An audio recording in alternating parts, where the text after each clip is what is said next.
Hello बच्चों, dream गोल class में आपका स्वागत है। और आज हम पढ़ रहे हैं बच्चों क्लास 6 मैथ चैप्टर नंबर 2।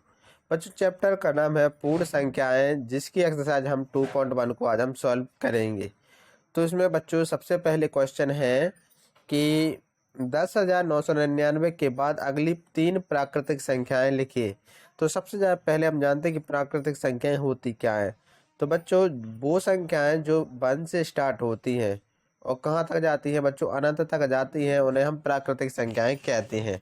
और बच्चों जब भी हम अगली प्राकृतिक संख्या निकालें तो हम क्या करेंगे, +1 कर देते हैं। 10,999 में हम +1 करते हैं तो 11,000 आ जाती है। 11,000 में +1 कर देते हैं तो 11,001 आ जाती है।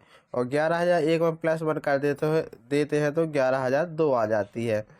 इस प्रकार बच्चों 10,999 के बाद की 3 प्राकृतिक संख्या क्या क्या निकली बच्चों, तो ए निकली हमारी 11,000 और 11,001 और 11,002। इस प्रकार से 3 अगली प्राकृतिक संख्याएं हो जाएंगी।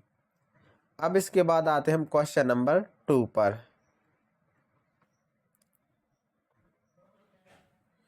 क्वेश्चन नंबर 2 है बच्चों, 10,001 से ठीक पहले आने वाली 3 पूर्ण संख्याएं लिखिए। तो ठीक पहले के लिए हम क्या करेंगे बच्चों, -1 करेंगे। ठीक पहले पूछी गई संख्या तो क्या करेंगे, -1। तो 10,001 में से हम -1 को घटाते हैं तो 10,000 आती है। 10,000 में से -1 घटाते हैं तो 9,999 संख्या आती है। और 9,999 में से 1 कम करते हैं तो 9,998 संख्या आती है। इस प्रकार 10,001 से ठीक पहले आने वाली 3 पूर्ण संख्या कौन कौन सी हो जाएंगी, तो ये हो जाएंगी बच्चों 10,000, 9,999 और 9,998। ठीक है ना बच्चों। और देखिए पूर्ण संख्या क्या क्या होती हैं, तो पूर्ण संख्या वो होती हैं जो 0 से स्टार्ट होती हैं और कहाँ तक जाती हैं बच्चों, अनंत तक जाती हैं। और प्राकृतिक संख्या 1 से स्टार्ट हो जाती है और अनंत तक जाती हैं। ठीक है ना बच्चों। इसके बाद हम आते हैं क्वेश्चन नंबर 3 पर। क्वेश्चन नंबर 3 है बच्चों इसमें कि सबसे छोटी पूर्ण संख्या कौन सी है। तो सबसे छोटी पूर्ण संख्या हम जानते हैं कहाँ से स्टार्ट होती है, पूर्ण संख्या है 0 से। 0 से स्टार्ट होती है, इसलिए 0 ही सबसे छोटी पूर्ण संख्या होगी। ये हमारा आंसर होगा। अब इसके बाद हम क्या करेंगे, क्वेश्चन नंबर 4 पर आते हैं। क्वेश्चन नंबर 4 में कहा गया है कि 32 और 53 के बीच कितनी पूर्ण संख्याएं हैं। तो जब भी किसी संख्या किन्हीं दो संख्याओं के बीच की पूर्ण संख्या निकालना है तो हम क्या करते हैं, उन दोनों संख्याओं का डिफरेंस लेते हैं। तो 53 - 32 और बाद में -1 कर देते हैं। यानी इन दोनों का पहले हम डिफरेंस लेंगे 53 और 32 का, और जितना आए उसमें से हम -1 को घटा देते हैं। तो इस प्रकार से बीच की संख्या निकल के आ जाती है। जैसे 53 में से 32 जाएगा तो बचेगा 21, और 21 में से हम 1 घटा देते हैं तो आ जाता है 20। इस प्रकार से 32 और 53 के बीच में कितनी पूर्ण संख्या है, तो ये हमारी है 20। कितनी है, 20। अब आते हैं हम क्वेश्चन नंबर 5 पर। क्वेश्चन नंबर 5 है कि निम्न के परवर्ती लिखिए। परवर्ती यानी कि अगली संख्या, यानी कि बच्चों सक्सेसर, यानी कि अगली संख्या पूछी जाती है परवर्ती में। तो जब भी किसी संख्या का परवर्ती निकालना है तो हम क्या करते हैं, +1 कर देते हैं। जैसे संख्या है 24,40,701, इसकी परवर्ती संख्या क्या है, तो हम +1 कर देते हैं तो आ जाती है, क्या आ जाती है, 24,40,702। इस प्रकार से देखिए बच्चों, संख्या में 24,40,701 की परवर्ती संख्या क्या निकल के आई, तो 24,40,702 संख्या हमारी हो जाएगी। दूसरी संख्या है 1,01,199 की परवर्ती संख्या क्या है, तो इसमें +1 कर देते हैं। तो संख्या क्या आ जाती है, 1,02,000। क्या आ जाती है बच्चों, 1,02,000। यानी 1,01,199 की परवर्ती संख्या क्या है बच्चों, तो 1,02,000 हमारी परवर्ती संख्या होगी। कितनी होगी, 1,02,000। अब इसके बाद आते हैं क्वेश्चन नंबर सी पर। क्वेश्चन नंबर सी है, इसमें देखिए हम संख्या पढ़ेंगे पहले, इकाई, दहाई, सैकड़ा, हजार, 10,000 लाख 10 लाख, यानी संख्या है 10,99,999। इसकी परवर्ती संख्या क्या होगी? तो हम जैसे ही प्लस करते हैं तो 11 लाख संख्या आ जाती है। कितनी आ जाती है बच्चों? 11 लाख, यानी 10,99,999 की परवर्ती संख्या क्या निकल के आई? 11 लाख संख्या आई। अब आते हैं क्वेश्चन नंबर डी पर। क्वेश्चन नंबर डी है कि 23,45,670 की परवर्ती संख्या क्या है? तो देखिए, तो इसमें प्लस वन हम कर देते हैं। तो 23,45,670 की परवर्ती संख्या निकाल के क्या आई? तो जी आई 23,45,671। कितनी आई? 23,45,671 संख्या आई। अब हमसे पूछा गया है क्वेश्चन नंबर 6 में कि निम्न की पूर्ववर्ती संख्या निकालें। पूर्ववर्ती लिखिए। तो पूर्ववर्ती के लिए हम संख्या में क्या करेंगे बच्चों? -1 करेंगे। क्या करेंगे? -1 करेंगे। जैसे 94 की पूर्ववर्ती संख्या क्या होगी? तो 94। 94 में हम -1 कर देते हैं तो आ जाती संख्या 93। तो 94 की पूर्ववर्ती संख्या क्या निकल के आई बच्चों? 93 संख्या होगी। क्वेश्चन नंबर बी है। क्वेश्चन नंबर बी में हमसे पूछा गया कि 10,000 की पूर्ववर्ती संख्या क्या होगी? 10,000 की पूर्ववर्ती के लिए हम -1 कर देते हैं तो आ जाती है संख्या 9,999। तो 10,000 की पूर्ववर्ती संख्या क्या है? 9,999। क्वेश्चन नंबर सी में कहा गया है कि जो 20,809 की पूर्ववर्ती संख्या क्या है? तो 20,809 की पूर्ववर्ती संख्या 20,800। यहाँ पर बच्चों यहाँ पर क्या आना था? लास्ट में 0 आना था। क्या आना था? सवाल में 0 नहीं है तो यहाँ पर क्या आना था? 0। इस प्रकार से संख्या बन गई 2,08,090। तो 2,08,090 की पूर्ववर्ती संख्या क्या होगी? तो 2,08,089 संख्या होगी। इसमें से हम -1 कर देते हैं तो संख्या क्या आ जाती है? 2,08,089 हमारे सवाल का आंसर होगा। अब आते हैं question number D. Question number D देखिए। क्वेश्चन नंबर डी में हमारे सामने सवाल है कि 76 लाख कितनी बच्चों? 76,54,321 की पूर्ववर्ती संख्या क्या है? तो जैसे ही हम संख्या में से -1 करते हैं तो संख्या क्या आ जाती है? 76,54,320, यानी 76,54,321 की पूर्ववर्ती संख्या क्या आई? तो 76,54,320 हमारा आंसर होगा। अब आते हैं हम क्वेश्चन नंबर 7 पर। क्वेश्चन नंबर 7 है कि संख्याओं के निम्नलिखित युग्मों में से प्रत्येक के लिए संख्या रेखा पर कौन सी पूर्ण संख्या अन्य संख्या के बाईं ओर स्थित है? इनके बीच उपर्युक्त चिन्ह ग्रेटर देन स्मॉल देन का प्रयोग करते हुए इन्हें लिखिए। जैसे संख्या हम एक उदाहरण लेते हैं। जैसे हम संख्या लेते हैं 5 और 3 और 5। तो 3 संख्या रेखा पर 3 पहले आती है और 5 हमारी संख्या रेखा पर बाद में आती है। तो हम कह सकते हैं कि जो 3 छोटा है 5 से। कैसे बच्चों? 3 छोटा होता है 5 से, यानी जो संख्या पहले आती है वो छोटी होती है। और यहाँ पर 3 किसके बाईं ओर स्थित है? तो ये 3 हमारे 5 के बाईं ओर स्थित है। तो हम कह सकते हैं कि जो 3 है वो 5 के बाईं ओर स्थित है। तो इस प्रकार से हमारा आंसर हो जाएगा। जैसे सवाल में आ गया है कि 530 और 503। पहला क्वेश्चन 503 और 530। तो हम संख्या रेखा बना लेंगे और यहाँ पर हम सबसे पहले लिख देंगे 503 क्योंकि पहले आती है, और यहाँ पर हम लिख देंगे 530 जो कि बाद में आती है। तो हम यहाँ पर लिखेंगे कि जो 530 है, जो 530 संख्या है वो 503 से बड़ी है। जो 530 है वो 530 से बड़ी है, और जो 503 है वो 530 के बाईं ओर स्थित है। किस साइड है बच्चों?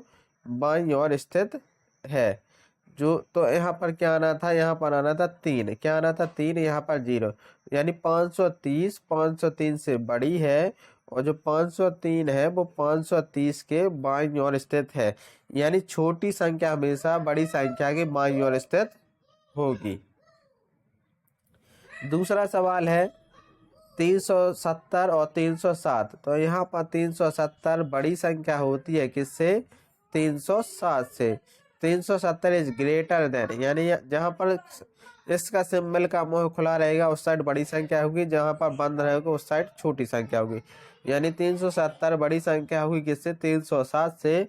और लिखेंगे कि जो 307 है, और लिखेंगे बच्चों जो 307 है वो 370 के बाईं ओर स्थित है। क्या है बच्चों? जो 307 है वो 370 के बाईं ओर स्थित है। अब आते हैं क्वेश्चन नंबर सी पर। क्वेश्चन नंबर सी है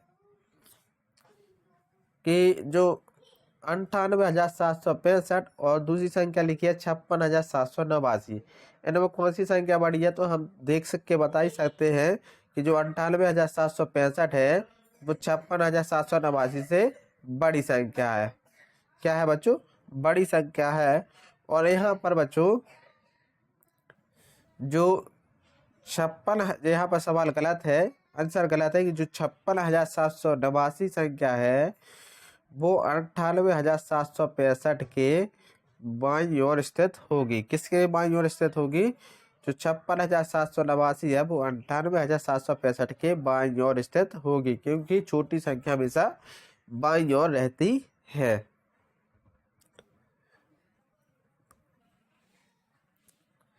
अब आते हैं बच्चों क्वेश्चन नंबर डी पर। बच्चों क्वेश्चन नंबर डी है, इसमें सवाल पहली संख्या है कि 98,30,415 और दूसरी संख्या है 1,23,01। तो इसमें कौन सी संख्या बड़ी है? तो आप देख कर बता सकते हैं कि जो 1,23,001 संख्या है वो 98,30,415 से बड़ी है। तो यहाँ पर बच्चों जो सिंबल है वो गलत दिया गया है।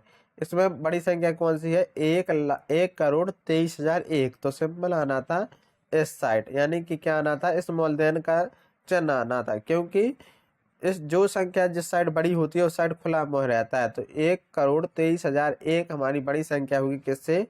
98,30,415 से। और जो संख्या छोटी होती है बड़ी संख्या बड़ी के बाईं ओर स्थित होती है। तो 98,30,415 1,23,001 के बाईं ओर स्थित होगी। अब आते बच्चों क्वेश्चन नंबर 8 पर। क्वेश्चन नंबर 8 है कि निम्नलिखित कथनों में से कौन सा कथन सत्य है और कौन सा असत्य है, हमें बताना है। तो क्वेश्चन नंबर ए है सवाल में कि शून्य सबसे छोटी प्राकृतिक संख्या है। तो बच्चों शून्य प्राकृतिक संख्या हमेशा 1 से स्टार्ट होती है और कहाँ तक जाती है? अनंत तक। इसमें प्राकृतिक संख्या में 0 शामिल नहीं होता है, इसलिए शून्य सबसे छोटी प्राकृतिक संख्या नहीं होगी। तो जो इसका कथन है वो कह रहा है कि शून्य सबसे छोटी प्राकृतिक संख्या है। तो बच्चों शून्य सबसे छोटी प्राकृतिक संख्या नहीं है, तो इसका कथन कैसा है? तो इसका कथन असत्य होगा। क्या होगा बच्चों? असत्य होगा।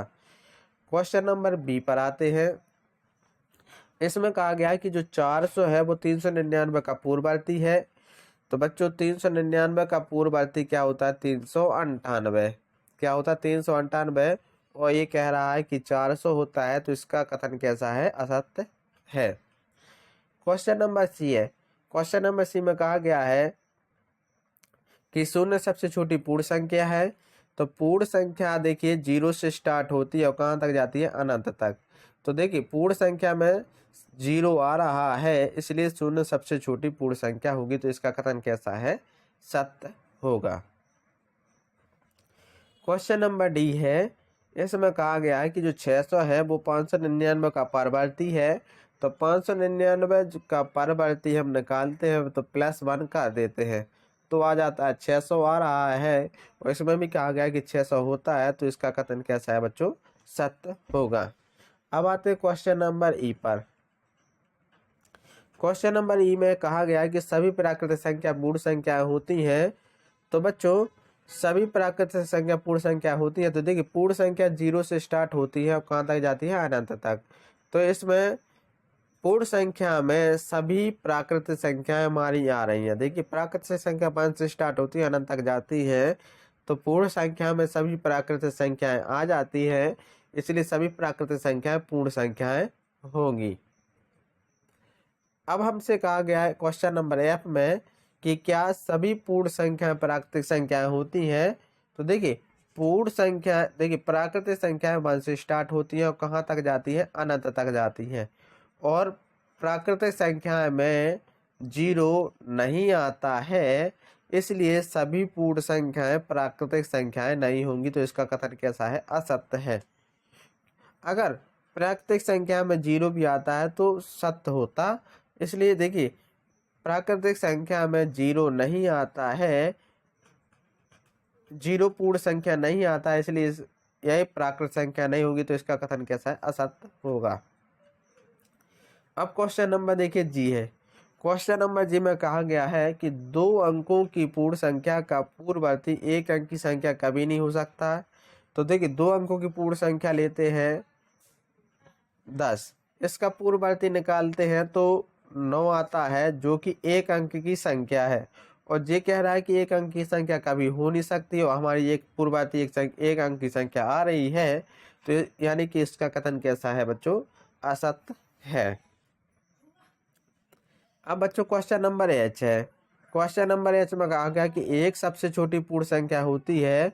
तो बच्चों पूर्ण संख्या 0 से स्टार्ट होती है, तो सबसे छोटी पूर्ण संख्या तो 0 कहलाएगी, ना कि 1।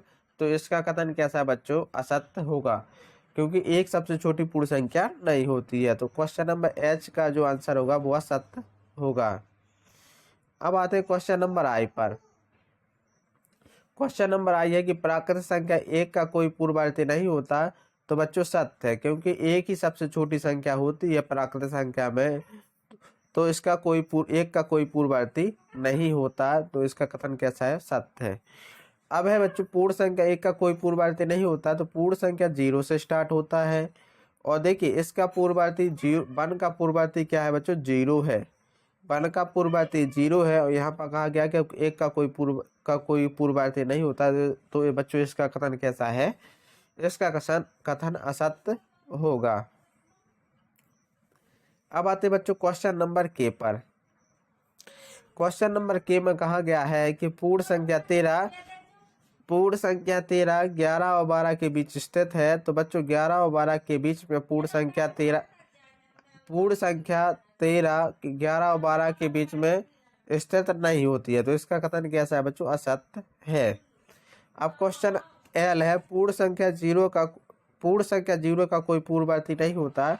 तो बच्चों पूर्ण संख्या में 0 से पहले कोई भी संख्या नहीं आती है। तो बच्चों इसका कथन कैसा है बच्चों, सत्य है, क्योंकि पूर्ण संख्या 0 का कोई पूर्ववर्ती नहीं होता।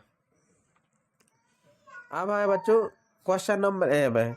क्वेश्चन नंबर एम है कि 2 अंकों की संख्या का पूर्ववर्ती हमेशा 2 अंक की संख्या होती है। तो बच्चों हमने संख्या निकाली थी बच्चों 10 से पहले हमने पूर्ववर्ती इसकी संख्या निकाली थी 9। तो बच्चों हो भी सकता और नहीं भी हो सकती बच्चों 2 अंक की संख्या। तो बच्चों हमेशा सदैव 2 अंक की संख्या, 2 अंकों की पूर्ववर्ती संख्या का 2 अंकों की पूर्ववर्ती सदैव 2 अंकों की संख्या नहीं हो सकती। इसका कथन कैसा बच्चों, असत्य है।